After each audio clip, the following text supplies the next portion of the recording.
Сәлеметсіздер ме, қымбатты достар? Назарларыңызға 86-шы сабақ. Сабақтың тақырыбы тұйық етістік, табыс септік. Неопределенная форма глагола, винительный падеж. Сұрағы: не істеуді, что делать? Негіз: қосу ую, қосу ды.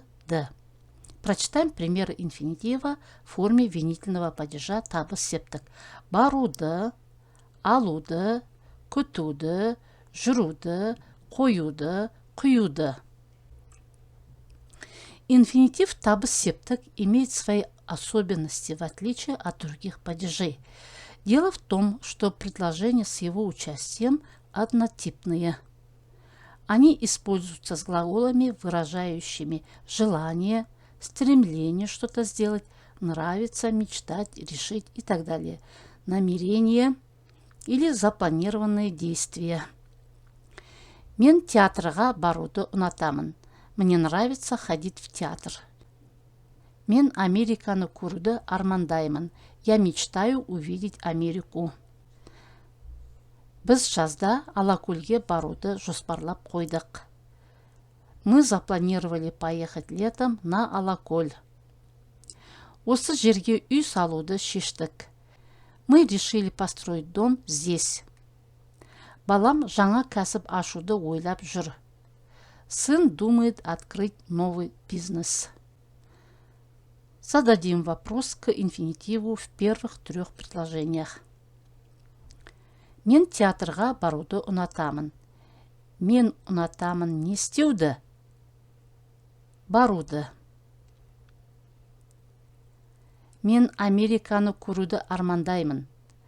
Мен армандаймын не істеуді? Көруді. Біз жазда Алакөлге баруды жоспарлап қойдық. Біз жоспарлап қойдық не істеуді? Баруды. Теперь используем другой вопрос. Вопрос атау септік, задаваемый к существительному. Этот вопрос нені. Мен ұнатамын нені? Баруды. Мен армандаймын нені? Көруді. Жоспарлап қойдық нені? Баруды. Инфинитив табыс септік также используется с глаголами, выражающими забывание производить какое-либо действие или сказать о чем-то, прекращение что-либо делать, невозможность или нежелание что-либо делать, а также выражение действия, которое никогда не делается. Сөйлем мысалдары, пример предложения. Асан мектепке барғасын ойыншық ойнауды ұмытты. Асан, как пошел в школу, перестал играть в игрушки. Ол бізге жаңалығын айтуды ұмытып кетті. Он забыл рассказать нам свою новость.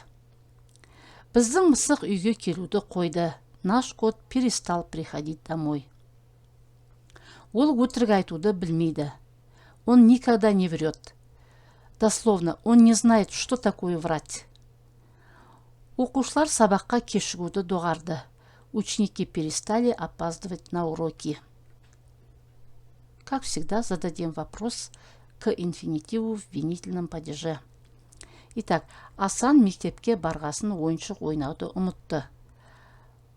Асан ұмытты не істеуді? Ойнауды. Ол бізге жаңалығын айтуды ұмытып кетті. Ол ұмытып кетті не істеуді? Айтуды. Біздің мысық үйге келуді қойды. Біздің мысық не істеуді қойды? Келуді. Альтернативный вопрос зададим. Ұмытты нені? Ойнауды. Ұмытып кетті нені? Айтуды.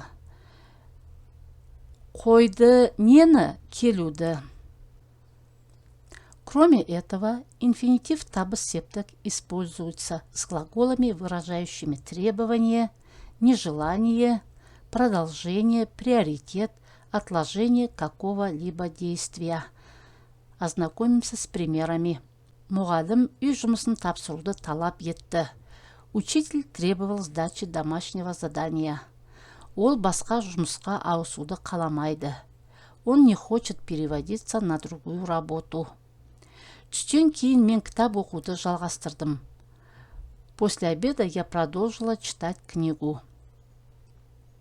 Досым жаңа машина сатып алуды кейінге қалдырды. Мой друг отложил покупку машины на потом. Біз бұл мәселе бойынша тездетіп кездесуді жөн көрдік. По данной проблеме мы посчитали нужным встретиться как можно быстрее. Зададим вопросы к инфинитиву в табыс септік. Мұғалім үй жұмысын тапсыруды талап етті. Мұғалім талап етті не істеуді? Тапсыруды.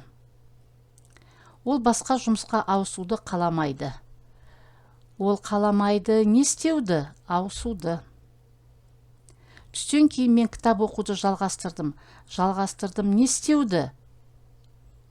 Кітап оқуды. Зададим альтернативный вопрос, который задается к существительному. Талап етті нені? Тапсыруды. Қаламайды нені? Ауысуды. Жалғастырдым нені? Оқуды. Как и было сказано, все предложения однотипные. Их невозможно делить на какие-либо виды. Просто число глаголов, согласующихся с табыс септік, огромное. Тапсырма қазақшаға аударыңыз. Задание переведите на казахский язык. Мне нравится петь. Он отложил чтение книги на завтра. Он мечтает стать врачом. Мы планируем путешествовать. Он решил поехать за границу. Я забыл написать ответ. Он перестал курить. Учитель потребовал от нас написать сочинение. Он не знает, что такое ссориться. Моя дочь подумывает изучать арабский язык. Желаю вам успехов. Если понравился урок, прошу вас ставить лайки, подписаться и оставлять комментарии.